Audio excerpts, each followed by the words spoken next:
Comment créer un business en ligne et gagner de l'argent sur Internet avec 0 € en poche sans aucun investissement en devenant freelance? C'est ce qu'on va voir dans cette vidéo. Et ne t'inquiète pas, devenir freelance, c'est accessible à tout le monde. Donc si aujourd'hui tu souhaites créer un business, tu souhaites gagner de l'argent sur Internet pour te créer un complément de salaire ou bien tout simplement pour devenir indépendant à 100%, cette vidéo devrait énormément t'intéresser puisque le fait de devenir freelance ne nécessite aucun investissement de ta part. Et dans cette vidéo, eh bien, j'ai l'immense plaisir d'accueillir Benjamin qui a une longue carrière de freelance et qui aujourd'hui accompagne toutes les personnes qui souhaitent devenir libres et indépendantes à développer leur activité de freelance. Donc dans cette vidéo, il va répondre à toutes mes questions, il va nous expliquer comment devenir freelance avec 0 € en poche, comment quelqu'un de débutant total sur justement sur le business en ligne peut démarrer en tant que freelance. Il va nous partager son parcours et son histoire. Il va également nous donner des conseils pour démarrer sereinement une activité de freelance, des astuces, des stratégies. Enfin voilà, c'est vraiment une vidéo ultra complète et je suis très heureux justement de pouvoir te le proposer aujourd'hui sur la chaîne. Donc on va passer tout de suite à l'interview. Juste avant, abonne-toi et active les notifications pour recevoir toutes les prochaines vidéos concernant le marketing, le business en ligne et le fait de gagner de l'argent sur Internet. N'hésite pas à me mettre un énorme pouce en l'air sur la vidéo, ça fait toujours plaisir, ça prend quelques secondes et ça me permet de savoir si oui ou non ce genre d'interview t'intéresse. Si tu es prêt, c'est parti, on accueille tout de suite Benjamin. Salut Benjamin, je suis très heureux de te retrouver aujourd'hui sur la chaîne YouTube, j'espère que tu vas bien. Ça va très bien, Alexandre. Merci à toi de me recevoir sur ta chaîne. Je t'en prie, aujourd'hui, on va parler justement de freelance, comment devenir freelance, comment démarrer une activité indépendante sur Internet. Et juste avant de parler de ça, voilà, je vais te poser la question classique. Est-ce que tu pourrais te présenter qui tu es, quel est ton parcours et pourquoi tu interviens aujourd'hui sur la chaîne YouTube? Alors, c'est super de pouvoir intervenir. Mon parcours, en fait, à la base, il est plutôt pas trop classique, hein. J'étais juriste, j'avais passé justement le barreau. Je commençais à travailler dans un petit cabinet d'avocats, dans le pénal, et j'avais besoin d'argent tout de suite et maintenant. Donc, j'ai commencé à avoir une activité qui s'apparente aussi à du freelance. J'ai commencé à créer mes propres business sur Internet, notamment dans les domaines de la vente, dans le domaine de la revente. Donc ça, c'est pas encore du freelance en termes de service. Et au fur et à mesure du temps, j'ai codifié une méthode avec plusieurs personnes, avec plusieurs coachs de vente en ligne et également une méthode qui vient de sortir, sur laquelle on a bossé récemment, de freelancer. Donc je me suis totalement éloigné du milieu du droit et je me suis orienté vraiment vers une école de formation, la création d'une école de formation, la e-commerce academy, qui a pour but de donner en fait à tout un chacun la possibilité d'avoir une activité indépendante et largement rémunératrice. Ok, donc si je comprends bien, en fait, tu as commencé avec le juridique, enfin, tu étais Mm, juriste, après tu es devenu freelance et aujourd'hui tu es chez la e-commerce academy pour tout justement à fait, former les nouveaux freelance de demain. tout à fait. Ok. Ah, Et ouais, vas-y, excuse-moi. sur la e-commerce academy, en fait, ça a été mon expérience de l'entrepreneuriat à un âge relativement jeune. En général, les avocats aiment pas trop le concept de l'entrepreneuriat. Ils D'accord. rejoignent des cabinets. Et ce concept de l'entrepreneuriat, c'est ce qu'on veut faire passer également à nos élèves. C'est leur donner leur indépendance. C'est-à-dire notre parcours personnel, le mien en l'occurrence, j'espère qu'il va inspirer beaucoup de gens pour aller vers la solution du non-salariat et de l'indépendance, tout simplement. Ok. Et c'est assez marrant justement que tu sois parti du juridique pour devenir entrepreneur, pour devenir freelance, parce que c'est vrai que quand on pense à un freelance, on pense à un développeur web, à un designer, à un graphiste, et on pense pas forcément au métier entre guillemets caché comme justement juriste, tu vois, qui se lance en freelance, et au final, on peut monétiser quasiment toutes les compétences en freelance. Ah, tout à fait. Tout est monétisable en termes de compétences. Chez nous, tu sais, on a une devise à la e-commerce academy, c'est tout se vend, tout s'achète, tout s'apprend. C'est simple. En fait, n'importe quelle compétence, et on a tous des compétences, je connais personne sur Terre qui n'ait pas quelque chose qu'il maîtrise en particulier, bah, tout est monnayable vers quelqu'un qui en a besoin. Et l'avantage, c'est qu'avec l'outil qu'on a extraordinaire aujourd'hui, qui est Internet, on est capable de proposer ces services-là à n'importe qui dans le monde. Il y aura toujours quelqu'un pour vouloir ce service-là, il y aura toujours quelqu'un pour vouloir cette compétence qu'on est parfois le seul à posséder. Ouais, tout à fait. On s'en rend pas forcément compte au Ouais, début et après, quand on justement on prend un peu de recul, on se dit que sur cette compétence-là, j'ai de la valeur ajoutée à apporter et je peux me créer une base de clientèle relativement rapidement. Et tout à l'heure, je reviens sur ce que tu disais tout à l'heure, il te fallait de l'argent rapidement. Combien de temps ça t'a pris justement pour gagner tes premiers euros sur Internet à partir du moment où tu t'es dit, OK, je vais me lancer pour créer mon business et pour gagner de l'argent le plus rapidement possible? Alors, je vais être entièrement honnête, moi je m'y suis pris à la barbare, sans méthode, en venant on va dire d'un univers où on avait l'habitude de travailler assez dur plutôt pour gagner de l'argent. Et ça m'a pris vraiment 6 mois pour arriver à un salaire respectable, à l'équivalent du salaire que j'avais en tant que jeune avocat. Donc, ça m'a pris six D'accord, ok. mois de boulot. Mais c'était une autre époque. Il y avait beaucoup moins de e-commerce et de e-service et de drop service à l'époque. Les fondamentaux de la discipline n'existaient pas. Et surtout, on avait beaucoup moins l'habitude de faire appel à des prestataires extérieurs en termes de freelance. Bah ouais, tout à fait, parce que c'est vrai qu'aujourd'hui, enfin, quand tu es entrepreneur, tu fais appel à des freelances assez rapidement et assez facilement, surtout parce qu'on peut en trouver des dizaines et voire même des centaines très facilement en 2 clics.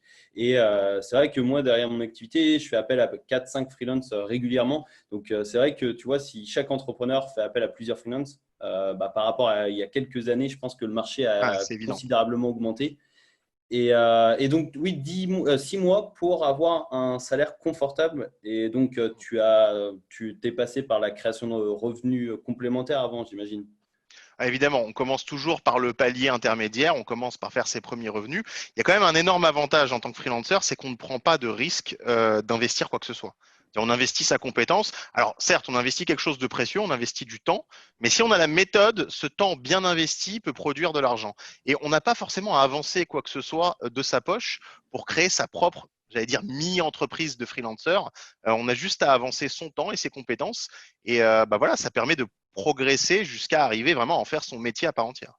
Bah ouais, tout à fait. Et c'est ça qui est aussi intéressant, c'est que il n'y a pas d'investissement financier parce que quand on commence sur Internet, la peur de beaucoup de personnes, et ça a été un de mon cas en fait, quand j'étais étudiant, enfin, je voulais justement créer un business, mais j'avais pas forcément les moyens et je voulais pas investir de grosses sommes, que ce soit en publicité, etc. Et donc le fait de se détacher un peu de l'investissement financier, je pense que ça rassure et il y a moins de pression et donc on y va de façon plus sereine, j'imagine. Ah, totalement. On peut y aller vraiment en jouant de ses compétences sans avoir peur du retour de bâton financier. Voilà, c'est ça. On peut se lancer et dire voilà, je commence. Par contre, moi j'ai mis 6 mois parce que à l'époque il n'y avait pas de méthode et avec la e-commerce academy, ce que je voulais faire, c'était justement procurer aux gens cette méthode que moi je n'avais pas eue, que moi j'avais dû beaucoup tâtonner, essayer, voir quel est le secteur de freelance de freelancers qui marchait le mieux, quel était le secteur sur lequel il y avait le plus de retour sur investissement de temps, quelles étaient les compétences les plus prisées sur le marché des compétences. Donc ça prenait du temps et surtout, c'était il y a une dizaine d'années. Aujourd'hui, ça a beaucoup évolué. Il y a vraiment des très bonnes plateformes d'échange de services. Donc, c'est beaucoup plus simple aujourd'hui. Ouais, bah on va revenir justement sur ta méthode, puisque je sais que tu offres des cours gratuitement. Donc on va y revenir un peu plus tard. Mais juste avant, quel est ton conseil pour la personne qui se dit, OK, aujourd'hui, je suis intéressé par me lancer en freelance, à créer mon activité sur Internet pour déjà me créer des compléments de revenus, pour me créer peut-être 100, 200, 300 euros par mois, et ensuite remplacer mon salaire par les revenus de mon activité. Quel serait justement ton conseil numéro un pour les personnes qui souhaitent se lancer? Alors, j'ai un conseil qui s'appelle les 3 S. Sérénité, sérieux et suivi. Sérénité parce que, comme on l'a dit, c'est une activité dans laquelle il faut y aller franco et tranquillement. On n'a rien à perdre, on a tout à gagner. Et vraiment, il faut se mettre ça en tête dès le départ. Comme ça, on est vraiment dans une bonne optique pour commencer. Sérieux, bah, c'est un boulot. C'est un vrai métier qu'on vous enseigne. C'est une compétence que vous avez, donc ça va peut-être vous paraître facile, mais en face, vous allez le vendre à des gens sérieux qui attendent cette compétence-là. Enfin, suivi, bien sûr, il y a une méthode commerciale de suivi du client. Il y a une méthode qui est enseignée hein, et qui s'apprend pas tout seul, hein, ou à moins qu'on prenne beaucoup de temps avec l'expérience. Et ce suivi client, c'est ça qui va faire la différence avec les autres freelancers. C'est ça qui va faire que vous allez vous distinguer des freelancers. Donc voilà, c'est un peu un conseil long, c'est 3 conseils en un, mais c'est le conseil des 3 S. D'accord, ok. Et donc, si justement on respecte les 3 S, normalement, bah, voilà, il y a aucun souci que l'activité ne décolle pas en Je, quelques semaines, quelques mois. je connais aucune personne qui n'ait pas suivi ces 3 fondamentaux, qui n'ait pas vu une hausse significative de son revenu dès le premier mois. Mais Ok. c'est normal, le marché actuellement est très réceptif et je dirais c'est d'autant plus vrai après la crise du Covid où on fait systématiquement appel à des prestataires, à des gens qui sont chez eux pour des raisons évidentes de facilité. Ouais, ouais, tout à fait. Et puis pour les entreprises, l'avantage en fait du freelance, c'est qu'il n'y a pas besoin de salariés, et donc ça coûte moins cher à l'entreprise. Hmm. C'est un peu triste à dire, mais pourtant c'est vrai. Enfin, il n'y a pas le fait d'embaucher quelqu'un sur le long terme. On va confier une mission à un freelance, et puis le freelance va le faire, et voilà, ça va coûter moins cher aux entreprises. Et j'imagine que de plus en plus, ils vont le faire, surtout avec le télétravail, comme tu l'as dit. C'est triste à dire, mais c'est une évolution. Mais il y a un autre côté qui est moins triste, c'est que à ce moment-là, parfois, quand le freelancer arrive à un certain niveau, et s'il travaille vraiment bien, il peut arriver vraiment à des niveaux impressionnants, bah, c'est les entreprises qui se battent pour avoir tel ou tel freelancer. Et en fait, on inverse le jeu. Ouais. Quand on est connu sur les plateformes de freelance, quand on a vraiment une bonne réputation, un bon référencement sur ces plateformes-là, on est capable de faire monter les enchères, de faire monter les prix. Et ça, c'est intéressant parce qu'à ce moment-là, c'est plus nous qui nous battons pour un contrat, mais c'est les gens qui se battent pour avoir notre temps et notre disponibilité pour bosser avec eux. Ouais, tout à fait. Et au final, bah, c'est le bouche à oreille. Sur le long terme, je pense que au bout d'un moment, en fait, un bon freelance, je pense il a même plus besoin d'aller chercher des clients. C'est les clients qui viennent à lui. Bah, je vais te dire, avec le recul, sur beaucoup de freelancers avec lesquels on a bossé pour développer la formation, en fait, leur emploi du temps est tellement bloqués par les différentes missions qu'on leur donne, qu'ils se permettent de refuser des contrats et de choisir sur quelle plage horaire ils veulent bosser, sur quel dossier ils veulent bosser. Et c'est tout à fait admis par les entreprises parce que voilà, ces mecs sont devenus les meilleurs, ils sont devenus ceux qui se valent le plus sur le marché. Et à ce moment-là, bah, voilà, vous ne chômez pas, hein. Il n'y a pas de chômage dans le freelance, hein. Ça, Ouais, j'imagine. Et rien que le fait de choisir, enfin de pouvoir choisir ses clients, je pense que bah, c'est une liberté quand même dingue. Au début, forcément, je pense que bah, on est tenté de prendre tous les clients qui viennent à nous, mais au bout d'un moment, comme tu as dit, le fait de choisir ses clients, ça procure une certaine liberté, je pense. ah, c'est une liberté en termes financiers parce qu'on sait qu'on a des rentrées d'argent régulières et qu'on sait qu'on a des contrats d'avance. On est même capable de définir hein, des plans avec tant ou tant de rentrées sur tel mois, tant ou tant de rentrées avec tel ou tel partenaire. Et surtout, c'est super valorisant sur le plan personnel parce qu'on sait qu'on est demandé, parce qu'on sait que les compétences qu'on a acquises, elles sont reconnues et qu'on vraiment qu'on est quelqu'un qui pèse sur le milieu, quoi. On est Ouais, dans le c'est ça. game, hein, Bah, rien que en prestige, enfin pas en prestige, mais en accomplissement personnel, je pense que ça, voilà, ça fait du bien de se dire qu'il y a des personnes qui veulent travailler avec nous et qu'on est obligé de refuser parce qu'il y en a tellement que voilà, on prend ceux qu'on souhaite hein, au final.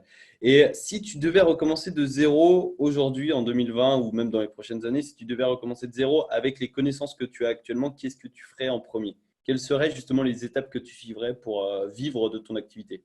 Alors, si je recommençais vraiment de zéro, que j'avais l'expérience acquise, mais que j'avais pas forcément tout ce que j'avais fait avant en termes d'argent, je recommencerais sur des choses simples, des compétences simples dans le design, dans le graphisme, des choses qui se demandent beaucoup en masse et qui permettent de gagner rapidement de la réputation et du référencement. Et je commencerai tout de suite, dès le premier mois, à faire du marketing sur les réseaux sociaux. Ok. Pas forcément du marketing payant, mais tout de suite, dès le départ, je commencerai à, dès que mon activité elle est lancée, à tout marketer sur les réseaux sociaux et à pas se contenter du bouche à oreille qui est procuré sur les plateformes de freelance. D'accord, ok. Et oui, donc du gratuit, mais après, quels seraient les réseaux sociaux que tu utiliserais en fait Bah, sur quelle plateforme tu irais? fondamentalement, on peut pas faire l'impasse de Facebook, mais Facebook, lancer des campagnes, tout ça, ça peut paraître un peu complexe et surtout, il y a un aspect investir. Or, comme j'ai dit, le but de cette méthode, c'est vraiment de pas sortir d'argent de sa poche. Je recommande Instagram. Instagram, en fait, c'est le meilleur ratio pour des services quand on n'a pas envie de payer. Si on a envie d'avoir un marketing gratuit sur des services, et je précise sur du service, l'aspect visuel, l'aspect léché, l'aspect boom d'Instagram. Instagram, c'est le réseau social qui gagne le plus de nouveaux utilisateurs aujourd'hui, hein. Et surtout, une fois qu'on a Instagram, c'est facile ensuite, dès le moment qu'on arrive vraiment à professionnaliser le tout, de switcher sur Facebook. Après, bien sûr, chacun commence avec le réseau social qu'il veut, mais mon conseil, ce serait vraiment de commencer sur Instagram, d'avoir cette compétence marketing sur Instagram pour booster son image de marque. Ok, ouais, j'aurais plutôt misé bah, sur Facebook, comme tu as dit, ou LinkedIn, justement pour s'adresser directement aux professionnels. Mais c'est vrai que j'avais pas du tout pensé à Instagram pour une activité de freelance. Mais maintenant que tu Bah, le dis avec tout ce qui est visuel, etc., je pense que ça peut être super intéressant. Écoute, je vais te confier quelque chose. Je suis dans le milieu de trentaine, donc je suis assez vieux pour avoir de l'expérience et encore assez jeune pour voir ce que mes petits stagiaires, mes Ouais, petits travailleurs, les coachs sont plutôt jeunes à la e-commerce academy font. Facebook, il n'y a pas de phénomène de vieille, enfin, ça s'est vieilli un petit peu. ouais. Le marketing est toujours aussi bon, mais tout le monde sait que dans le boom des consommateurs, dans le boom des jeunes consommateurs, et crois-moi, dans toutes les sociétés en général, c'est à ça qu'on fait attention. C'est Instagram qui mène l'aspect marketing. Alors, ça changera peut-être demain, hein, il y aura peut-être un inversant. Demain, ce sera peut-être TikTok, je sais pas. Mais aujourd'hui, si on veut vraiment faire la part du gratuit et de l'efficace, c'est Instagram sur lequel il faut commencer à miser. Ok, d'accord. Ok, ouais, non, mais c'est vrai qu'au final, par rapport aux adolescents, enfin aux plus jeunes, c'est vrai que Facebook, ça commence à devenir has-been, entre guillemets. Aujourd'hui, de toute façon, ça va tellement vite que, comme tu l'as dit, d'ici un an, ça aura peut-être changé. On sait pas forcément. Et quelles seraient justement les niches dans lesquelles tu te lancerais? Quels seraient les services que tu proposerais? Tu repartirais sur du juridique ou quelque chose de plus général, plus niché? Alors, de base, je partirais sur du juridique parce que je saurais le faire. Donc ça, Ouais, c'est déjà quelque chose. Tout le monde sait faire quelque chose. Même si on est plombier, on est capable de proposer ça en freelance. Alors, il y a des services à la personne, mais c'est pas forcément ça qu'on veut faire quand on se lance. Je conseillerais vraiment le graphisme, le design, les vidéos, le montage vidéo, la création de vidéos, parce que c'est des choses simples, rapides, qu'on est capable de livrer facilement et sur lesquelles il y a une demande constante. Ça, vraiment, ce serait la base. Ensuite, il y a beaucoup d'autres services comme le scrapping, comme la constitution de listes, comme les analyses, comme les traductions. Services de traduction, on ne vous demande pas forcément des traductions littéraires, mais on vous demande vraiment quelque chose de simple. La création de bannières, le tatouage de produits pour les vendeurs en ligne. Il y a énormément de choses qui sont apprises à la e-commerce academy, mais qui sont également dans l'air du temps, que vous pouvez rencontrer à n'importe quel moment sur Internet en allant sur un site de freelance et vous allez voir que tout simplement ça se bouscule au portillon pour consommer de ces services-là. ouais, et bah oui, c'est vrai, tout à fait. Et j'ai remarqué récemment, enfin il y a quelques semaines, enfin depuis quelques semaines, j'ai eu beaucoup de questions par rapport au freelance et les personnes en fait se demandent comment on peut faire pour vendre par exemple des choses simples comme du montage vidéo, comme des logos, parce que c'est tellement simple et il y a des logiciels tellement faciles à utiliser que ces personnes-là se demandent comment des personnes peuvent les payer pour faire ça. Et je prends un exemple très basique en fait. C'est par exemple, moi je faisais mes miniatures avant, je les ai déléguées et je ne sais pas quel est ton avis à propos de ça, mais je pense que c'est par rapport au temps que va mettre l'entreprise à faire ça. C'est exactement ça. Tu connais le proverbe, le temps c'est de l'argent. Et le temps d'une entreprise et le temps d'un employé ou d'un directeur marketing ou d'un graphiste expert ou je ne sais pas, dans une grande entreprise, ce temps-là vaut plus que le temps que nous, on a en termes de freelanceurs au départ, en tout cas. Je précise au départ. Donc forcément, déléguer ces tâches-là à des prestataires extérieurs qui sont sérieux, qui vont faire ça rapidement et qui vont prendre leur argent net dans la poche, c'est l'avantage de tout le monde. C'est à la fois l'avantage du freelancer qui va pas avoir besoin de passer des entretiens d'embauche pour se faire recruter pour une compétence sur laquelle il y a 15 diplômés qui vont se battre. Par contre, lui, il est là, il a une tâche simple, quelque chose de rapide, il le fait, il touche son argent, il monte en respectabilité, en référencement et surtout en compétences, parce qu'à force de faire certaines tâches, on arrive à les faire de plus en plus vite. Ça, c'est beaucoup plus simple. Et au fur et à mesure qu'il diversifie son offre de services en freelance, eh ben, il touche de nouvelles compétences, il touche de nouveaux marchés. Et à ce moment-là, il prend, entre guillemets, le temps des gens qui n'en ont pas. Ah, c'est simple, hein. Aujourd'hui, il y a une flemme générale dans toutes les entreprises. À part les tâches de commandement, toutes les tâches pratiques, on n'a pas envie de les faire et on les confie à des freelancers qu'on se retrouve à payer parfois plus cher parce que c'est une mission unique que si on employait quelqu'un. Ouais, voilà, tout à fait. Et bah, je voulais justement avoir ton avis. Et là, je pense que sur les dernières phrases, tu as bien résumé la chose. On va confier le temps au freelance. Et c'est ça, en fait, que beaucoup de personnes n'arrivent pas à comprendre ou comment dire, je sais pas, oui, à comprendre. C'est que on peut faire des choses très simples et être rémunéré pour ça. Parce que on va faire gagner du temps en fait aux entreprises et au final, les entreprises préfère gagner du temps et payer de l'argent plutôt que gagner du temps, enfin, plutôt que perdre du temps à faire soi-même ses designs, etc. Donc voilà, je résume un peu la chose, mais je veux C'est vraiment exactement faire ça. comprendre. Non, Je mais c'est résume, je exactement ça. répète, mais je veux vraiment faire comprendre que voilà, tout le monde peut se lancer avec très peu de connaissances et surtout avec des choses basiques, comme tu l'as dit. Je vais te donner un exemple pratique. On a un des freelancers qui a bien réussi, qui actuellement vit en Thaïlande, pour des raisons évidentes de coût de la vie et aussi de. C'est quand même sympa de vivre sur une île Ouais. paradisiaque toute l'année. Euh, L'avantage du freelancer, c'est la gestion du temps. C'est encore une fois, on revient à cette notion de temps et à cette notion d'argent. Donc, il a son argent, il a son temps, il est capable de gérer ses contrats. À aucun moment, il ne ressent la pression qui aurait pu s'exercer pour faire les mêmes tâches au sein d'une société. Et Oui, bah oui, tout à l'avantage, fait. et l'avantage, c'est que c'est pas monotone parce qu'il travaille pour 10, 20, 30 sociétés qui lui demandent des choses différentes. Donc, cet aspect-là, se mettre au-dessus des autres, ça vraiment, c'est le petit push que peut apporter un coaching, une formation à un freelancer. Mais n'importe qui peut se lancer comme freelancer. Ouais, ouais, c'est vrai. Et c'est vrai que tu as raison de préciser ça, c'est que le freelance adapte ses heures comme il veut et il n'y a pas la pression justement de la hiérarchie ou de l'entreprise. Et si le freelance veut travailler que le matin, il travaille que le matin. S'il veut travailler que l'après-midi, il travaille que l'après-midi. Ou même s'il veut travailler de 22 heures à 2 heures du matin, il travaille que la nuit, tu vois. Et ça c'est important de le préciser. J'y avais pas pensé, mais c'est vrai qu'au final, c'est un peu modeler ses heures par rapport au salariat où tu arrives à 18 heures, tu repars 17 heures, par exemple. Et c'est aussi le choix des tâches. Ton Ouais, patron dans une société te dit bah tu fais ça, bah t'as pas trop le choix. Alors qu'en c'est vrai. freelance, bon, au départ, en tout cas, je vous conseille pas de refuser les tâches parce qu'on en a tous besoin et qu'on a tous envie de faire de l'argent. Mais arrivé à un certain niveau, on nous envoie un contrat qu'on n'a pas envie. Bon, bah, fuck, j'ai envie de dire. Il y a pas, non, mais il n'y a pas besoin de se prendre la tête. On fait ce qu'on a envie en fait.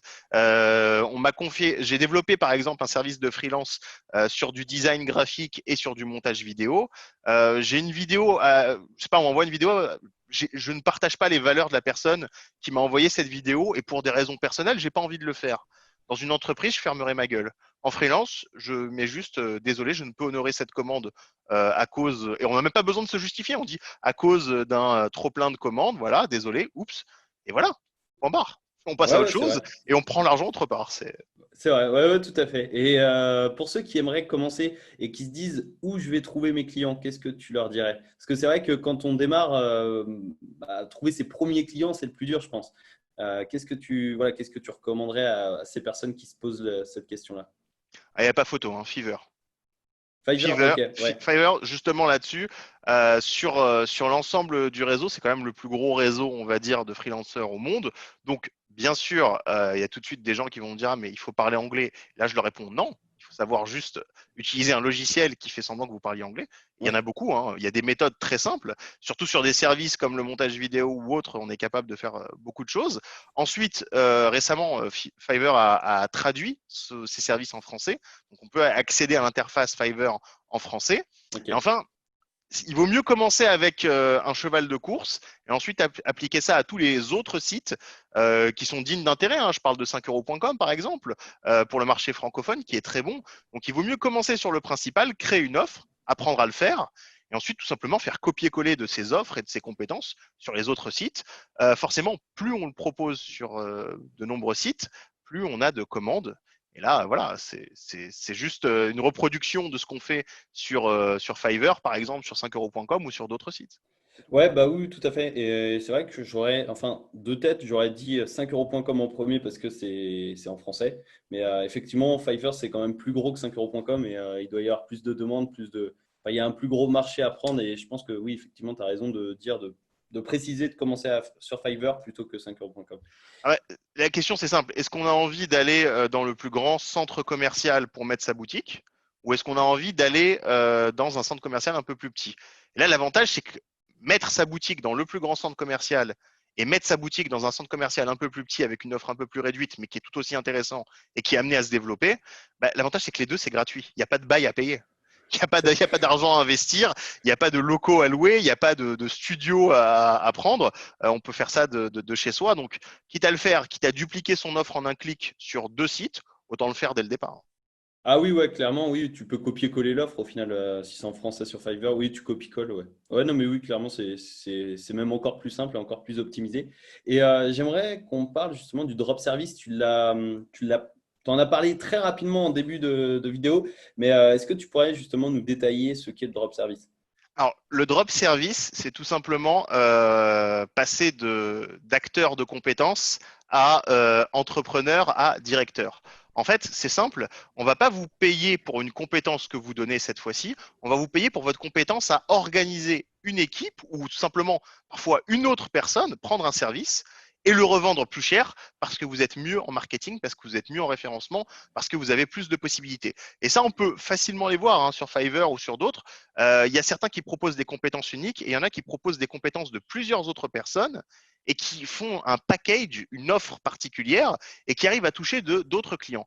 Et en soi, en fait, on devient tout simplement courtier de services.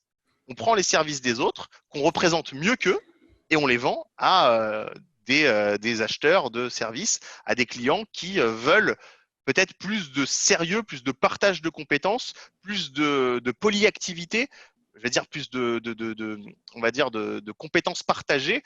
Voilà, moi par exemple, j'ai envie de monter une vidéo de bout en bout, bah, je connais un monteur vidéo, je connais quelqu'un qui fait du bon son. Les deux me proposent leur service à un prix donné. Je prends ces deux services, j'en fais un package et je vends le package avec 30% de marge. Voilà, c'est un Ouais. peu ça l'idée, quoi. Ouais, mais ça, au final, c'est top parce que j'aime bien justement le drop service dans le sens où tu as une commande, tu as un prestataire, enfin, et toi, tu es au milieu et toi, tu prends la commande, tu le confies au prestataire, ça te prend quelques minutes et après, bah, tu prends ta marge, quoi, et tu payes ton prestataire, tu prends ta marge et le client est content au final. C'est pas plus bête que ça dans la théorie. Dans la pratique, il y a une méthode. Il faut savoir comment gérer les différents prestataires, comment faire des packages, comment gérer son offre, comment attirer à soi les différents clients qui auraient plutôt parfois tendance à aller vers un prestataire unique et leur faire justement des offres particulières pour qu'ils puissent avoir plusieurs prestataires et que nous, on puisse prendre notre marge. Donc ça, c'est une méthode. Mais ça s'apprend et une fois qu'on maîtrise ça, bah, on a les deux. On a à la fois ses propres compétences et les compétences des autres. Et en fait, ça ne s'additionne pas, ça se multiplie. C'est ça qui est Ouais, beau. c'est ça exactement. Oui, effectivement, j'ai voulu résumer en gros la chose, mais effectivement, il y a un savoir-faire derrière le drop service qui doit être appris, j'imagine, et qui doit être testé, qui doit être optimisé par la suite. Ok.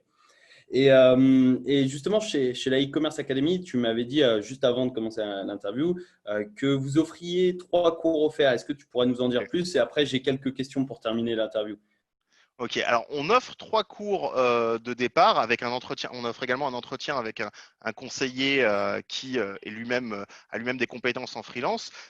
Ça a deux avantages pour nous. Déjà, on fait partager le concept de freelance au maximum de gens qui viennent chez nous, qui viennent pas chez nous. Moi, j'ai envie que la plupart des gens se prennent en main et aillent vers ce côté indépendant, entrepreneur. Ensuite, déjà, ça leur permettra de juger de la qualité de notre formation sur du contenu réel. Enfin, nous, ça nous permettra de voir à quel point vous êtes engagé dans votre projet, à quel point la e-commerce academy peut vous apporter quelque chose et à quel point on peut booster votre activité d'indépendant et en fait réaliser votre projet avec les compétences que vous avez déjà et avec celles qu'on va vous apprendre. Et ça, c'est intéressant. Et ces 3 cours gratuits, vraiment, ça vous apprend déjà des compétences, ça vous donne déjà une direction bien tracée et ça vous donne la possibilité de commencer tout simplement sans notre aide après votre business en freelance. Après, si vous voulez aller plus loin et continuer vers quelque chose de professionnel, vous rejoignez la e-commerce academy et là, on a la possibilité de vous propulser très loin.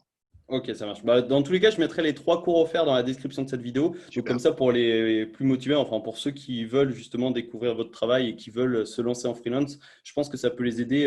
C'est toujours bien d'avoir 3 cours gratuitement et également avec l'intervenant. Enfin, comme Mm. tu disais, C'est important. C'est peut-être ce qui distingue une formation simple d'une formation avec coaching, c'est que avoir un être humain, un professionnel, quelqu'un qui a déjà fait ça, qui nous accompagne pas à pas quand on monte son business, quand on monte sa compétence en freelance, avoir des designers, avoir des graphistes, avoir des monteurs vidéo, avoir des spécialistes du marketing sur Instagram, et vous allez pouvoir constater dans la formation, il y a plusieurs intervenants qui se complètent parfaitement parce qu'ils ont déjà travaillé ensemble. Cette capacité-là, elle n'est pas donnée à tout le monde. Elle n'est pas donnée à tout le monde et l'acquérir à travers une formation, c'est vraiment ce qui peut faire la différence entre un mois de boulot pour arriver à quelque chose de tangible et 6 mois de tâtonnement, 7 mois de tâtonnement avant de commencer à faire ses premières ventes. ok. Ok, ouais, non, mais effectivement, la relation humaine, c'est vraiment à Hmm. privilégier. Et Ah, l'humain, c'est l'avantage ultime. ouais, On a des machines, les machines, c'est des outils, mais les enseignants, ceux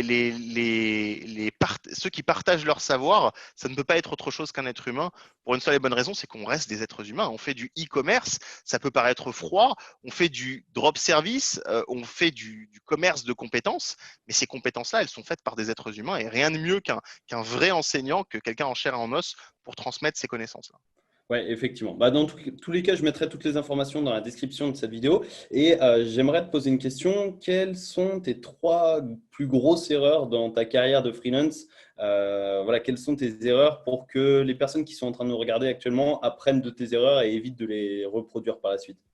Alors, la première, ça a été de ne pas me positionner en termes marketing, vraiment de penser que les plateformes suffisent à elles-mêmes.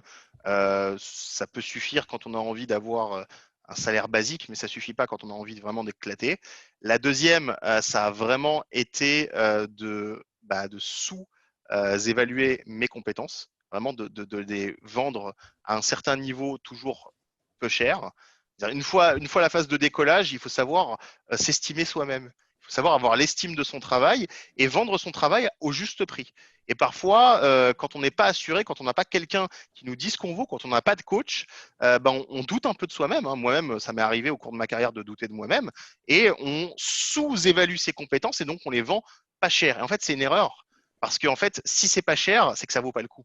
C'est ce que disent souvent les entreprises qui font appel à des prestataires. Ah non, remarque, c'est pas assez cher. Sachant qu'elles économisent déjà de l'argent sur le coût d'un employé. Il ne faut pas avoir peur de faire payer ça au juste prix et de gagner de l'argent honnêtement. Voilà, il faut vraiment. Et la troisième erreur, c'est d'avoir voulu m'engager peut-être au départ sur trop de compétences différentes.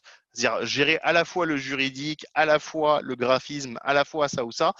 Moi, je pars du principe, si quelqu'un prend cette formation, qui ramène une compétence à lui s'il en a une, qui se concentre sur cette compétence-là Ok. et qui travaille également les compétences qui sont enseignées par la e-commerce academy. Parce que si on a choisi ces compétences-là, c'est pas tellement parce que c'est celles qui sont les plus faciles, c'est surtout parce que c'est celles qui rapportent le plus. Donc, des compétences pour soi, celles qu'on peut apporter, et des compétences qui rapportent, et le mélange des deux, voilà, sans aller trop loin, sans trop bosser au départ d'autres compétences qu'on ne fera jamais, et ben c'est l'idéal. Vraiment, au départ, on cible et ensuite on élargit. Ok, ouais, faut se focus sur une ou deux compétences, soit qu'on a déjà ou soit qui rapportent voilà, des compétences à Exactement. cash, entre guillemets. Ok. Une fois qu'on a pris le pli, on est capable de multiplier les compétences à l'infini. C'est pas un problème. Mais au départ, vraiment, se focus sur ce qu'on sait faire et sur ce qu'on nous apprend à faire. Ok, ouais, ouais, non, mais effectivement, et c'est une erreur, je pense, que beaucoup de personnes qui débutent en freelance commettent, que ce soit dans le sens où de se dire, faut que je propose un maximum d'offres pour faire un maximum de ventes. Au final, s'adresser à personne, bah, c'est s'adresser à, enfin, vouloir s'adresser à tout le monde, c'est s'adresser à personne plutôt. Et Ouais. également, comme tu l'as dit, un peu le syndrome de l'imposteur où tu te dis, voilà, mes compétences valent pas cher parce que je démarre, parce que j'ai pas de clients, etc. Et je pense que c'est une erreur également qui est commune à beaucoup de personnes qui débutent en freelance. Tout à fait. T'as super bien résumé le Ok, truc. bah parfait. Et j'avais une question, je l'ai oubliée, elle va revenir. Justement, quels seraient en fait des conseils hein, dans le sens où les personnes voilà, qui débutent vraiment de zéro, justement, est-ce que tu auras une petite astuce hein, méconnue à leur donner ou une astuce de débutant ou même d'expert avec ton recul, avec ton expérience? Une petite astuce toute bête qui peut qui peut permettre à la personne de faire sa première vente. C'est peut-être le conseil le plus bête, mais également le plus important, et pas seulement en freelance, ce que j'appelle la deadline. Systématiquement, surtout quand on est en freelance, on est indépendant, il faut savoir être son propre maître et donc se mettre des deadlines. Le principal facteur, c'est le facteur temps. Vous savez que vous pouvez faire une tâche en 5 jours, vous la faites en 5 jours. Vous savez que vous ne pouvez pas la faire en 5 jours, vous ne la proposez pas. Vous savez que vous voulez bosser de telle heure à telle heure, mettez-vous des deadlines, mettez-vous des timelines. Systématiquement, il faut fixer des limites dans le temps. Et là, dès le moment qu'on se fixe des limites dans le temps, on est capable de tout organiser. Ça va tout seul. Mais si on n'est pas capable de se mettre des limites dans le temps et de se mettre des timelines et des deadlines, eh ben, c'est pas possible de bien prospérer en freelance. Ok, ouais, non, mais ouais, t'as tout à fait raison. Et puis en fait, tu vas te mettre la Ça, pression sur toi-même. une belle montre je ne veux pas faire de la pub pour une marque de portable, et des reminders sur son téléphone, c'est le plus important. Ouais, ouais, c'est vrai. Et au moins, on se crée notre propre pression, même si c'est contrôlé, on va être plus productif. Et c'est bon, j'ai retrouvé justement la question de tout à l'heure. Quels seraient, selon toi, les délais pour franchir les caps symboliques sur Internet, c'est-à-dire les 100 premiers euros, les 1000 premiers euros et les 10 000 premiers euros? Pour une personne qui débute, quel serait justement le délai pour générer ces paliers? Parce que je sais qu'il y a beaucoup de personnes qui rêvent des 1000 euros par mois sur Internet.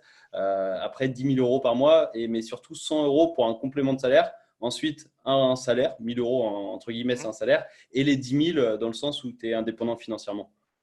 Alors, techniquement parlant, quand on parle justement de quelque chose qui a trait au travail, on est d'accord que c'est variable par rapport à la quantité de travail qu'on va fournir et par rapport au sérieux qu'on va mettre. On est Néanmoins, d'accord. si Ouais. quelqu'un a la méthode, a les acquis, a au moins une compétence qu'il peut rapporter lui-même, ou alors il a bien maîtrisé les compétences qui lui ont été enseignées, les 100 premiers euros, à mon avis, peuvent intervenir dès le premier mois. Les 1000 premiers euros peuvent intervenir entre le mois et demi et le deuxième mois. Et sur les 6 premiers mois, on arrive, c'est régulier parce que ça peut arriver certains mois qu'on fasse 10 000 euros et voilà. On peut arriver à faire 10 000 euros régulièrement au bout de 6 mois si, bien sûr, on a intégré la totalité des compétences qu'on avait et qu'on les propose à un flux tendu. C'est Ouais, oui, entièrement. oui, tout à fait. Ouais. Ouais, après, il faut maintenir le rythme également parce que bon, Hmm. sinon, si on se repose sur les lauriers, ça peut diminuer effectivement. Ok, donc, Le, ouais, le fait d'atteindre ces objectifs-là, c'est très important, hein. Et c'est important que tu dises, voilà, 100 euros, 1000 euros, 10 000 euros, c'est des choses tangibles, c'est des choses qu'on peut toucher du doigt, c'est des choses qu'on peut voir exactement dans son compte PayPal ou dans son compte en banque ou dans son refund account sur Fiverr. On peut les atteindre, on les voit directement sur un dashboard, on les voit sur un tableau de bord où on les a atteints. Mais ça doit servir en fait de cible. Et le premier mois, on va se dire, voilà, c'est 100 euros, je vais les faire. Je vais les prendre, je vais les faire, je vais tout bouffer, je vais me tuer pour les faire, et il faut les faire. Et le deuxième mois, les 1000 euros, on se dit, bah voilà, maintenant que j'ai atteint mon rythme de croisière, je dois multiplier ça par le nombre de jours. Encore une fois, le facteur temps. ouais, Les 10 000 euros, c'est déjà autre chose. 10 000 euros, c'est vraiment sur un temps beaucoup plus long et c'est sur la gestion également de ton activité. C'est-à-dire ouais, comment tout tu à vas fait. gérer ça derrière. Mais jusqu'à 1000 euros, on va dire, c'est que de la force brute. C'est que de la force brute et du travail. Bah oui, oui, tout à fait. Et après, bon, j'ai pris 10 000 euros, mais j'aurais pu prendre par exemple 2 000 euros en freelance, Hmm. ça remplace un salaire. J'aurais pu aussi prendre 5 000, mais c'est vrai que c'est les trois paliers symboliques sur Internet, c'est les 100 premiers, les 1000 premiers, les 10 000 premiers euros. Mais je trouve ça super intéressant d'avoir ton avis. Et en plus, en freelance, j'imagine que tu peux vendre des prestations de services à plusieurs centaines d'euros. Du coup, au final, il te suffit d'une prestation pour faire tes 100 premiers euros. Ah oui, bien sûr. Surtout, il y a le concept de package, encore une fois, le drop service, déjà, ça change la donne. Quand on passe en mode drop service, là, il suffit juste d'avoir ce que j'appelle le business de la confiance. Et en général, on peut avoir ce business de la confiance parce que les autres prestataires sont très bien évalués et notés par les plateformes comme Fiverr ou comme 5euros.com. On sait exactement à qui on a affaire. C'est justement ça qui pousse la plupart des entreprises à aller vers ces prestataires-là, c'est qu'on sait à qui on a affaire. Donc à ce moment-là, dès le moment qu'on fait travailler les autres pour soi et qu'on assume juste la gestion et qu'on sait le faire avec méthode, ben, en fait, on recueille le fruit du travail des autres. Nous, on a juste à organiser le tout. Et organiser le tout, en fait, une fois qu'on a bien fait son organisation, c'est valable partout. Donc on n'a pas besoin de le reproduire, on n'a pas besoin de refaire ce travail-là. Et ça, c'est vachement intéressant parce qu'une fois qu'on est arrivé à ce niveau-là, là, on sait tabler sur des entrées régulières et vraiment viser des 10 000 euros par mois, vraiment viser des 20 000 euros par mois, dès le moment qu'on a étendu son activité à plusieurs prestataires et qu'on sait proposer les packages qu'il faut. Ouais, tout à fait. Et au final, le drop service, je pense que c'est la meilleure façon de scaler son business en freelancer. Ah, totalement. Mais est-ce que Totalement. tu conseilles plutôt de commencer avec nos propres compétences? C'est-à-dire que si tu démarres, tu vas vendre tes compétences et non pas forcément vendre celles des autres avec le drop service et ensuite développer en drop service, ou alors tu conseilles de démarrer directement en drop service? Je conseille de démarrer par ses propres compétences dans un premier temps, déjà pour un intérêt pédagogique, pour savoir un petit peu qu'est-ce qu'on va faire. C'est un concept, hein, à titre personnel, j'ai été militaire, on peut pas, enfin, c'est une conception que l'armée française a parfois, on peut pas être officier si on sait pas c'est quoi être soldat. Tu vois, Ouais. tu peux pas mener des gens, tu peux pas mener une équipe si au moins une fois dans ta vie, tu n'as pas expérimenté à leur place, exactement dans leurs bottes, ce que tu peux faire. Donc, d'abord commencer avec ses propres compétences, c'est une très bonne école et surtout, ça peut déjà faire de l'argent, c'est pas mal, hein. Et Ouais, bah oui. ensuite, surtout, c'est en termes de référencement. Si on débarque sur le marché et qu'on prétend faire du drop service alors qu'on a zéro commentaire positif, zéro revue positive, zéro avis positif, si on n'a pas d'aura, si on n'a pas de présence sur la plateforme, ça n'a pas trop de sens, hein. Personne ne va vous acheter les packages très chers sur lesquels vous allez mélanger plusieurs compétences si vous n'avez pas déjà fait une vente à 20 euros, 30 euros, quoi. C'est normal. Ouais, tout à fait. Ouais. Bah, je m'attendais un peu à cette réponse-là, mais je voulais quand même avoir ton avis. Bah, comme je l'ai dit tout à l'heure, le drop service, c'est vraiment pour scaler, et pour aller plus loin, pour générer voilà, 10 000, 20 000 euros par mois à terme. Donc, comme tu l'as dit tout à l'heure, 6 mois pour 10 000 euros. Et voilà, est-ce que tu aurais un dernier mot justement pour ceux qui aimeraient se lancer en freelance avant de terminer cette interview? Revenir sur cet aspect sérénité, c'est-à-dire je connais la situation de la plupart des salariés. J'ai moi-même été salarié, ça a été une des pires périodes de ma vie, devoir être chronométré pour faire des rapports ou pour aller faire des prestations, des gardes à vue à 4 heures du matin, aller soutenir des clients. Je le souhaite à personne.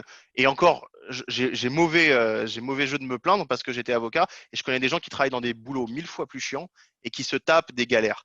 N'ayez pas peur de sauter le pas, ça ne vous coûte rien. Vous pouvez parfaitement garder votre emploi, commencer à faire 2-3 compétences sur Fiverr, sur d'autres plateformes, commencer à vous lancer et au fur et à mesure, ça ne vous coûte rien et vous ne risquez rien. Vous ne risquez que de gagner. Il y a pas de perte en fait. C'est la seule chose, Ouais. c'est le message que je vais leur dire. Et ne ratez pas entre guillemets la chance de votre vie parce que vous n'avez pas eu l'audace de faire quelque chose qui ne vous coûtait rien en risque. C'est ça que je veux dire. Si vous deviez y laisser 20 000 euros, engager de l'argent de votre poche, je vous dirais ne le faites pas si vous n'êtes pas sûr à 100%. Mais là, faites-le à fond, essayez, testez. En tout cas, venez apprendre c'est quoi déjà dans un premier temps, et après, voilà, vérifiez par vous-même. Ouais, et c'est vrai que le fait de ne pas engager d'argent, au final, tu peux travailler par exemple 1 heure par jour sur ton petit business en freelance tous les Tout à fait. soirs et 2, 3 heures samedi, dimanche, tu vois, le week-end, et prendre ton temps et que dans 1 mois, 2 mois, 3 mois, et ben voilà, tes premiers résultats, tes premières ventes et que tu vois surtout le fait que ce soit exponentiel. Et au bout d'un moment, peut-être quitter ton emploi, devenir indépendant à 100%. Ah, c'est évident, je vois le recul par rapport à nos élèves. Nos élèves sont des vrais gens. Ce ne sont pas des businessmen qui vont aller avec des yachts et des bouteilles de champagne qui sautent. Ce sont des gens qui ont besoin d'argent, ce sont des gens qui ont réellement besoin d'un complément de revenu ou qui ont besoin d'un emploi parce qu'ils ont perdu le leur. Et à ce moment-là, il faut faire la somme du risque et de ce qu'on peut gagner. Le risque, c'est zéro. Ce qu'on peut gagner, c'est beaucoup, non seulement en argent, mais aussi en respectabilité et en estime de soi-même. Et ça, s'il n'y a pas de risque, bah, lancez-vous. Ouais, ouais, tout à fait. Dans tous les cas, pour aider les personnes qui sont restées jusque-là dans la vidéo, pour aider les personnes à se lancer, je mettrai justement les 3 cours offerts de la e-commerce academy dans la description de cette vidéo, ainsi que le e-book sur le freelance. Comme Tout à ça fait. leur permettra d'avoir toutes les informations gratuitement dans la description. Et juste une petite question, est-ce que tu pourrais nous partager la meilleure success story de e-commerce academy, le meilleur élève, enfin l'élève qui est parti du plus loin, voilà, qui a eu des résultats incroyables. Enfin, ou pas forcément la meilleure, mais celle qui te vient à l'esprit tout de suite. Alors, je tiens à préciser que c'est une élève, bon, c'est un peu une élève exceptionnelle, mais elle le mérite hein, par rapport à ça.